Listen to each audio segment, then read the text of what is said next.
Genesis chapter 13. Ang pagbulag ni Abram ug ni Lot. Ug si Abram mitungas gikan sa Ehipto padulong sa habagatan. Siya ug ang iyang asawa ug ang tanan nga iya, ug uban kaniya si Lot. 2. Og si Abram dato kaayo sa kahayupan, sa salapi ug sa bulawan. 3. Og siya mipadayon gikan sa habagatan hangtod sa Bethel, hangtod sa dapit nga anaa nga nahamutangan sa iyang balong-balong sa taliwala sa Bethel ug Hai. 4. Hangtod sa dapit sa halaran nga unang gibuhat niya didto. Ug didto si Abram nangaliya sa ngalan ni Jehovah. 5. Og ingon usab si Lot nga nagalakat uban kang Abram, may mga panon sa karnero ug panon sa baka ug mga balong-balong.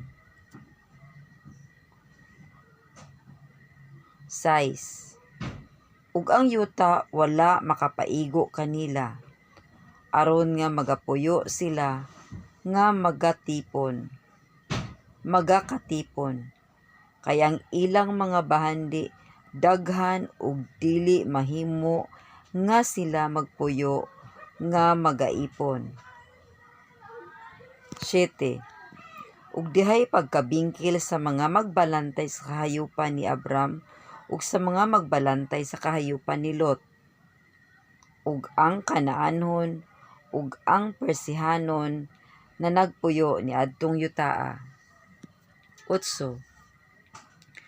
Ug si Abram miingon kang Lot, hinaot nga walay pagkabingkil kanimo ug kanako sa akong magbalantay ug sa imo, kay magsuon kita. 9. Dili ba anaa man ang tibuok nga yuta sa tubangan mo? Ginapakiluoy ko nimo nga bumulag ka kanako. Kung muadto ka sa wala, ako muadto sa tuo. Kung ikaw sa tuo, ako muadto sa wala. 10. Ug giyahat ni Lot ang iyang mga mata, ug nakita niya ang tanan nga kapatagan sa Jordan, nga kini gibahaan pag-ayo sa tubig. Sa wala pa malaglag ni Jehovah ang Sodoma ug Gomora sama sa tanaman ni Jehovah, sama sa Ehipto, kung ikaw moadto paingon sa Zoar. 11. Unya gipili ni Lot alang kaniya ang tibuok nga kapatagan sa Jordan. Og mipadulong si Lot sa silangan. Og na nagbulag sila ang usa ug usa. 12. Si Abram mipuyo sa yuta sa Kanaan, ug si Lot mipuyo sa mga lungsod sa kapatagan. Ug gibalhin niya ang iyang balong-balong hangtod sa Sodoma. 13. Karon ang mga tawo sa Sodoma mga dautan ug hilabihan gayud pagka makasasala batok kang Jehovah. 14. Og si Jehovah nag-ingon kang Abram, sa human na si Lot makabulag kaniya, iyahat karon ang imong mga mata ug tuman-aw ka sukad sa dapit nga imong hingmutangan ngadto sa amihanan, ug ngadto sa habagatan, ug ngadto sa silangan, ug ngadto sa kasadpan. 15.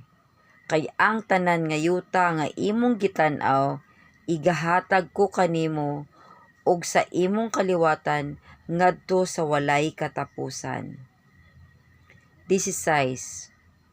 Ug pagabuhaton ko ang imong kaliwatan nga ingon sa abog sa yuta, nga kung adunay tawo nga arang makaisip sa abog sa yuta, ang imong kaliwatan usab arang maisip. 17. Tumindog ka, baktasa ang yuta sa iyang gitas-on ug sa iyang hakalapdon, kay igahatag ko kini kanimo. 18. O gibalhin ni Abram ang iyang balong-balong ug miadto. Ug gipahamutan kini sa kakahuyan sa Mamre nga atoa sa Hebron, ug nagtukod siya didto og usa ka halaran alang kang Jehova.